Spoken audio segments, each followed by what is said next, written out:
ओम सजात्म स्वरूप परम गुरु शुद्ध चैतन्य स्वामी नमः। सिद्धवादिन षट द्रव्य गुण पर्याय और प्रमाण का जड़ कर्म चेतन बंध का हरु कर्म के अवसान का कह कर स्वरूप यथार्थ जग का जो किया उपकार है उसके लिए जिन वाणी को वंदना शतवार है, वंदना शतवार है। श्री प्रवचन सार जी गेय तत्व प्रज्ञापन में गाथा 125 में हमने देखा कि गेयपने को प्राप्त आत्मा की शुद्धता के गेयभूत आत्मा ज्ञान रूप भी है और गेय रूप भी है। इस गेय तत्व प्रज्ञापन अधिकार में यहाँ द्रव्य सामान्य का निरूपण किया जा रहा है और उसमें आत्मा गेयभूत रूप से समाविष्ट हुआ है। ऐसे गेयपने को प्राप्त आत्मा की शुद्धता के निश्चय से ज्ञान तत्व की सिद्धि होने पर गेय तत्व यानी जब तक पर्याय दृष्टि है, गेय यानी जो जानने में आ रहे हैं,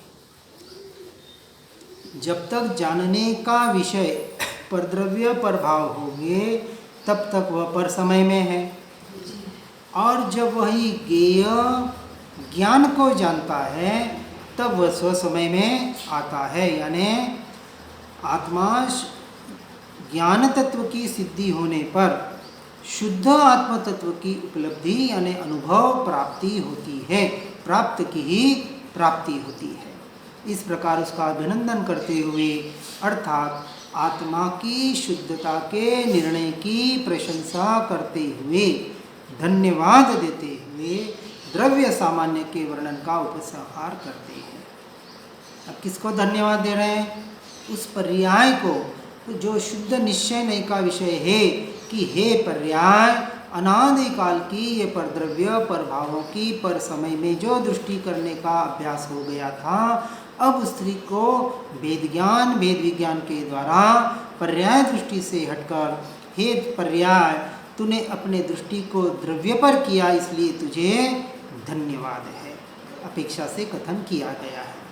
अब ऐसे द्रव्य सामान के वर्णन का उपसंहार गाथा 126 में बता रहे हैं। यदि श्रवण कर्ता करण कर्म और कर्मफल आत्मा है ऐसा निश्चय वाला होता हुआ अन्य रूप परिणमित ही नहीं हो तो वह शुद्ध आत्मा को उपलब्ध करता है। अब इसकी टीका में कहते हैं कि जो पुरुष इस प्रकार कर्ता करण कर्म और कर्मफल आत्मा ही है यह निश्चय करके, यानी दो बात बताई कि आत्मा पुद्गलादि नहीं है अर्थात आत्मा का परद्रव्य के साथ अंश मात्र भी परभावों के साथ संबंध नहीं है, परभाव के साथ कथनचित है और कथनचित नहीं है, अपेक्षा से समझना है। और जो अभेद दृष्टि में कर्ताकरण इत्यादि अंश मात्र भी भेद नहीं है, यह सब एक आत्मा ही है अर्थात वह पर्याय द्रव्य के भीतर लीन हो गई है ऐसा कहा जाता है। अब ऐसा निश्चय करके वास्तव में परद्रव्य रूप परिणमित नहीं होता। किसके लक्ष्य से? स्वद्रव्य के लक्ष्य से जो पररूप परिणमित ही नहीं होता वही पुरुष जिसका परद्रव्य के साथ संपर्क रुक गया है। तो परद्रव्य के साथ संपर्क उसने रोका नहीं है, कोई चेष्टा नहीं की। कौन सी चेष्टा की? कौन सा पुरुषार्थ किया? स्वद्रव्य में लीनता का, बस और कुछ नहीं करना है।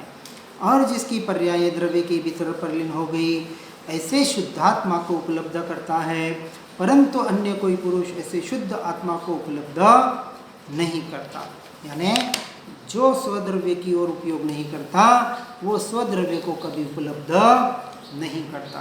तो सीधी बात बता रहा है कि यदि स्वद्रव्य को सम्यक दर्शन से लेकर मोक्ष तक की यात्रा करना हो तो एक ही क्रिया और एक ही कार्य पर्याय में करना है। वेद ज्ञान भेद विज्ञान के माध्यम से उपयोग को उपयोग में, ज्ञान को ज्ञान में, अपने स्वरूप और स्वभाव में स्थिर रखने का पुरुषार्थ करना। इसके अलावा और अन्य कोई क्रिया आत्मार्थी को, मोक्षार्थी को मोक्ष का कारण नहीं बनती। कितनी सहज और सरल एक बात बता दी। 100 ताले की एक चाबी, चाबी एक ही है, स्वद्रव्य रमणता, स्वरूप रमणता। जब अनादि सिद्ध पौद्गलिक कर्म की बंधन रूप उपाधि की निकटता से उत्पन्न हुए उपराग के द्वारा, यानी किसी पदार्थ में अन्य उपाधि की समीपता के निमित्त से होने वाला उपाधि के अनुरूप विकारी भाव, जिसे औपाधिक भाव भी कहा जाता है, वह विकार, वह मलिनता किसकी वजह से हुई कि पौद्गलिक कर्म की बंधन रूप उपाधि की निकटता से। कर्म को अपना माना ना, कर्म मैंने बांधे तो मुझे तो, अरे मैं नहीं भोगूंगा तो कौन भोगेगा। कर्म को अपना माना, भले शरीर को, पुद्गल को अपना नहीं मान रहा है। कहीं ना कहीं जीव पर द्रव्य प्रभाव में अटक जाता है। अरे ये तो नहीं, लेकिन राग द्वेष के भाव तो आत्मा से हो रहे, आप ही बता रहे हैं। भाई हाँ सही बात है, भाई आत्मा से ही होते हैं, क्योंकि भाव करना जीव का स्वभाव है, जड़ पुद्गल का नहीं है। जड़ पुद्गल भाव कर ही नहीं सकता, अनुभव कर ही नहीं सकता, उसको वेदनता नाम का गुण ही नहीं है। तो जिसकी स्वपरिणति रंजित विकृत मलिन थी, ऐसा मैं, किसकी, मेरी ही परिणति मलिन थी, ऐसा जवा कुसुम की निकटता से उत्पन्न हुए उपराग से, यानी इस राग की लालिमा से, जिसकी स्वपरिणति रंजित रंगी हुई हो, ऐसे स्फटिक मणि की भांति। स्फटिक मणि तो शुद्ध शुद्ध और शुद्ध ही है, लेकिन लाल रंग के संपर्क में आता है तो लाल लगता है, काले के संपर्क में आता है तो काला लगता है, काला हो नहीं जाता। ऐसे स्फटिक मणि की भांति पर के द्वारा आरोपित विकार वाला होने से संसारी था कब तक, जब तक परद्रव्य परभावों को अपना मान रहा था तब तक संसारी था। तब भी अज्ञान दशा में भी वास्तव में मेरा कोई भी संबंधी नहीं था। चाहे ज्ञान की दशा हो चाहे अज्ञान की दशा हो, कोई किसी का हो ही नहीं सकता। तब भी मैं अकेला ही करता था, क्योंकि मैं अकेला ही उपरक्त चैतन्य रूप यानी स्वभाव से स्वतंत्र था, अर्थात स्वाधीनतया करता था। मैं अकेला ही करण था, क्योंकि मैं अकेला ही उपरक्त चैतन्य रूप स्वभाव के द्वारा साधकतम यानी उत्कृष्ट साधन था। कब? मैं स्वयं ही स्वतंत्र था, मैं स्वयं ही साधन था, और मैं अकेला ही कर्म था, क्योंकि मैं अकेला ही उपरुक्त चैतन्य रूप परिणमित होने के स्वभाव के कारण आत्मा से प्राप्य यानी स्वयं से स्वयं के प्राप्त होने योग्य था। अब जो 4 भेद बताए, 4 भेदों को यहाँ समझा रहे हैं। और मैं अकेला ही सुख से विपरीत लक्षण वाला दुख नामक कर्मफल था, जो कि फल उपरोक्त चैतन्य रूप फल परिणमित होने के स्वभाव से उत्पन्न किया जाता था। यानी बाहर जो कुछ भी ये परिणाम हो रहा था, ये मेरे उपस्थिति में हो रहा था, लेकिन अज्ञानता से मैंने उसे अपना माना था। यही मेरी सबसे बड़ी भूल थी।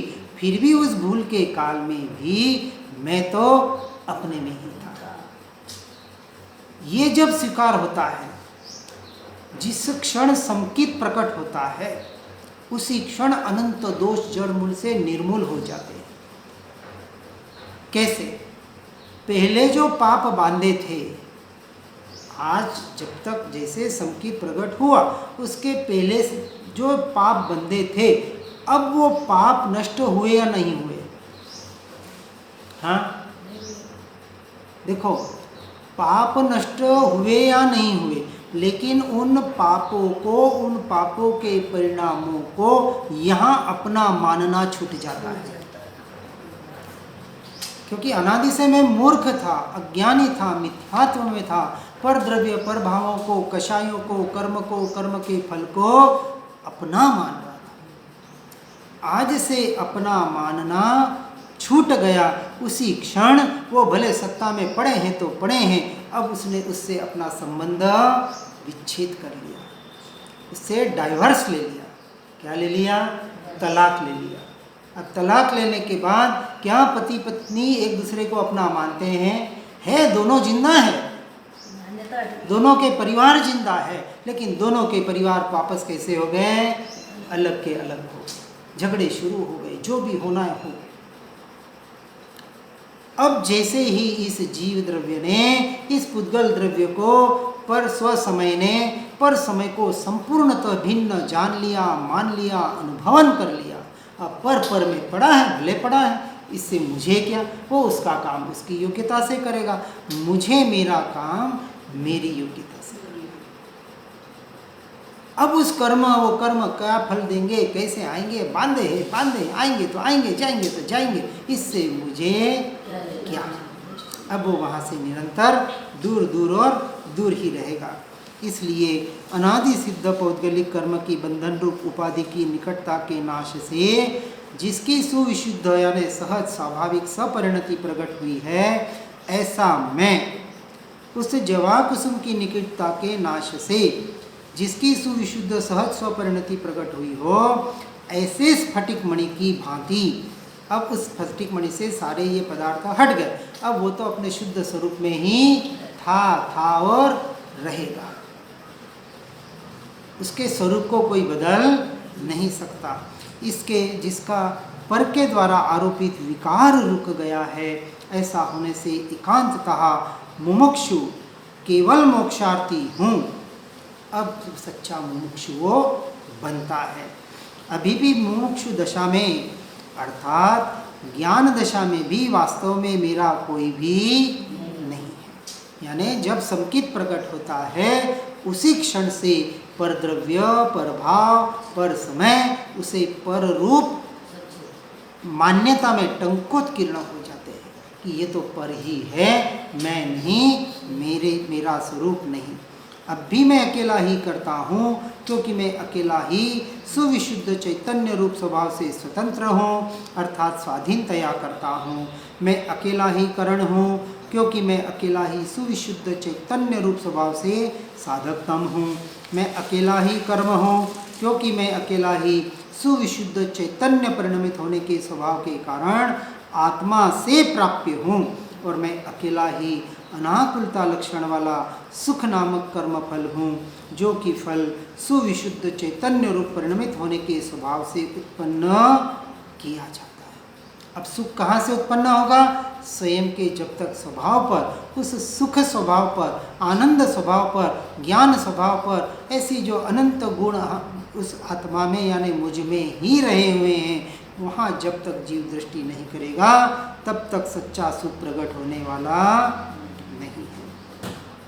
इसलिए कहा कि जो स्वयं से स्वयं की ओर अपनी ओर देखता है वही परिपूर्ण सुख को प्राप्त कर सकता है। इसका मतलब अनंत दुखों से मुक्त होने का एकमात्र उपाय स्व की ओर दृष्टि करना। इस प्रकार बंध मार्ग में तथा मोक्ष मार्ग में आत्मा अकेला ही है। इस प्रकार भाने वाला यह पुरुष, क्या कहा? मोक्ष मार्ग में भी अकेला है और बंध मार्ग में भी। जैसे एक दृष्टांत आता है ना कि उस चोर को, डाकू को कहा कि घर जाके पूछ के आ कि तेरे पाप में कौन भागीदार बनेंगे। अरे कोई चाहे तो भी नहीं बन सकता।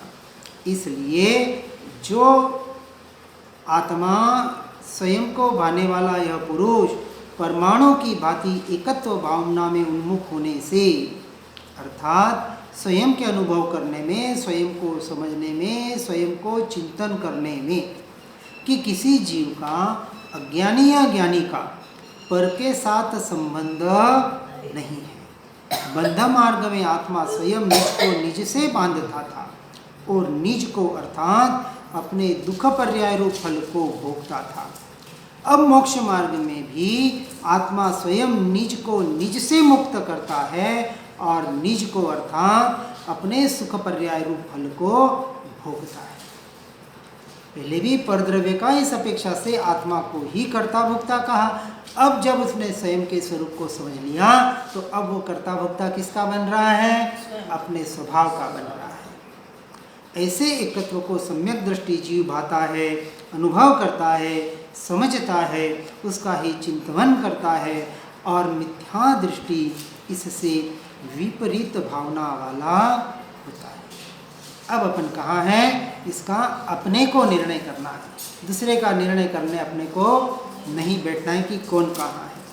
इसलिए एकत्व को भाने में तत्पर होने से उसे परद्रव्य रूप परिणति किंचित नहीं होती और परमाणु की भांति, यानी जैसे एकत्व भाव से परिणमित परमाणु पर के साथ संग को प्राप्त नहीं होता, उसी प्रकार एकत्व को यानी स्वयं को भाने वाला पुरुष पर के साथ संपृक्त नहीं होता। देखो ये रिजल्ट बताया, सम्यक दर्शन का लक्षण मुझे प्रकट हुआ या नहीं हुआ, इस लक्षण के आधार पर हम अपना निर्णय स्वयं कर सकते हैं कि जो एकत्व को भाने वाला पुरुष यानी आत्मा, जो निरंतर स्वयं को, जिसे स्वयं की रुचि लग गई है, वह पर के संपर्क वाला, पर के संबंध वाला और पर के संग वाला नहीं होता, पर में संपृक्त नहीं होता। इसलिए परद्रव्य के साथ असंबंधता के कारण वह सुविशुद्ध होते जाता है।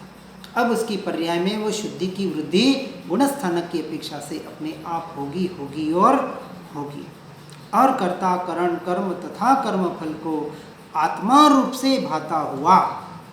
किसको भा रहा है? कि सम्यक दृष्टि जीव भेदों को न भाकर अभेद ऐसे आत्मा को ही भाता है, ऐसे अभेद अखंड एक उस ज्ञायक भाव को, उस परम पारिणामिक भाव को, उस तत्व को ही, उस द्रव्य को ही भाता है। और इस तरह से स्वयं को भाता हुआ वह पुरुष पर्यायों से संकीर्ण खंडित नहीं होता, क्योंकि अब दृष्टि पर्याय पर है ही नहीं है। जितनी द्रव्य पर दृष्टि करने का पुरुषार्थ करेगा पर्याय से सहज ही छूट जाएगा, बाहर अब कुछ भी नहीं करना है। और इसलिए पर्यायों के द्वारा संकीर्ण होने से सुविशुद्ध होता ही है। इस तरह इस आशय को व्यक्त करके शुद्ध नय की महिमा करते हैं। यानी सम्यक दर्शन से लेकर, यानी अपेक्षा से कहें तो पहले गुणस्थानक से चौथे गुणस्थानक में जाने के लिए भी दृष्टि का विषय शुद्ध निश्चय नय को, यानी अपने द्रव्य को, अपने स्वयं के स्वरूप को, स्वभाव को ही बनाना पड़ेगा। और जिसका वो स्वभाव फिर स्वभाव में रहने का स्वभाव हो जाता है, जिसका परभाव में जाने का स्वभाव टूट जाता है, लेकिन जीव ने परभाव को स्वभाव बना लिया। इसका स्वभाव तो बहुत गुस्से वाला है, ये तो लालची है, लोभी है, कपटी है, मायावी है, इसका स्वभाव ही ऐसा है। अरे भैया वो स्वभाव नहीं है, क्योंकि स्वभाव तो समझा ही नहीं। तो स्वभाव विभाव भी अपेक्षा से स्वभाव कहा, पर वो वास्तविक स्वभाव नहीं है। क्यों नहीं है? क्योंकि परद्रव्य के निमित्त से हो रहा है। इसलिए अब शुद्ध नय के द्वारा शुद्ध आत्मस्वरूप को प्राप्त करने वाले आत्मा की महिमा श्लोक द्वारा कहकर द्रव्य सामान्य के वर्णन की पूर्णाहुति की जाती है। अब यहाँ अंत में आचार्य अमृत चंद्राचार्य कुछ श्लोक देकर इस द्रव्य सामान्य के वर्णन के पूरा करते हैं और कहते हैं, इस प्रकार पर परिणति के उच्छेद से, अर्थात पर द्रव्य रूप परिणमन के नाश से तथा कर्ता कर्म इत्यादि भेदों की भ्रांति के भी नाश से अंत में जिसने शुद्ध आत्म तत्व को उपलब्ध किया है। अब पर को भी क्यों समझा रहे हैं? क्योंकि ये जो गेय तत्व है, उस गेय से भी जब तक आप दृष्टि नहीं हटाएंगे और जब तक स्व में दृष्टि करने का पुरुषार्थ नहीं करेंगे, तो दोनों प्रयोजन साथ में घटित होते हैं। इस अपेक्षा से ऐसा यह आत्मा चैतन्य मात्र रूप विशद यानी निर्मल तेज में लीन होता हुआ अपनी सहज स्वाभाविक महिमा के प्रकाशमान रूप से सर्वदा मुक्त ही रहेगा। मुक्त तो अभी भी है, लेकिन अभी पर्याय दृष्टि होने की वजह से पर्याय में जो मुक्ति मिलनी चाहिए वो अभी नहीं हुई है। ये सारा हमारा जो परिश्रम है, ये सारा पुरुषार्थ कहाँ, पर्याय में ही चल रहा है, पर्याय में ही चलेगा। इस तरह से इस बात को समझकर इस प्रकार से श्रीमद् भगवत कुंद कुंदा आचार्य देव प्रणीत श्री प्रवचनसार शास्त्र की श्रीमद् अमृत चंद्राचार्य देव विरचित तत्व दीपिका नाम की टीका में ज्ञेय तत्व प्रज्ञापन में द्रव्य सामान्य प्रज्ञापन समाप्त हुआ। ये द्रव्य सामान्य बताया।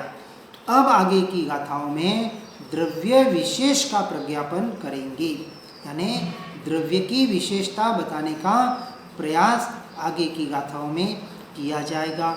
हर जीव इन बातों को सुनकर समझकर और द्रव्य प्रभावों से अपने उपयोग को, अपने दृष्टि को, अपने ध्यान को हटाकर एकमात्र स्वद्रव्य स्वभाव स्वरूप में एकत्व करने का प्रयास और पुरुषार्थ निरंतर निरंतर निरंतर ज़्यादा से ज़्यादा करने का प्रयास और पुरुषार्थ करें। इसी भावना के साथ ओम नमः सिद्धम। आत्म ही है देव हमारे, आत्म ही सद्गुरु भाई, आत्मशास्त्र है धर्म आत्म ही, तीर्थ आत्म ही सुखदाई, आत्म मन नहीं है रत्नत्रय पुरित अवगाहन सुखधाम, ऐसे देव शास्त्र सद्गुरु को धर्म तीर्थ को सतत प्रणाम, धर्म तीर्थ को सतत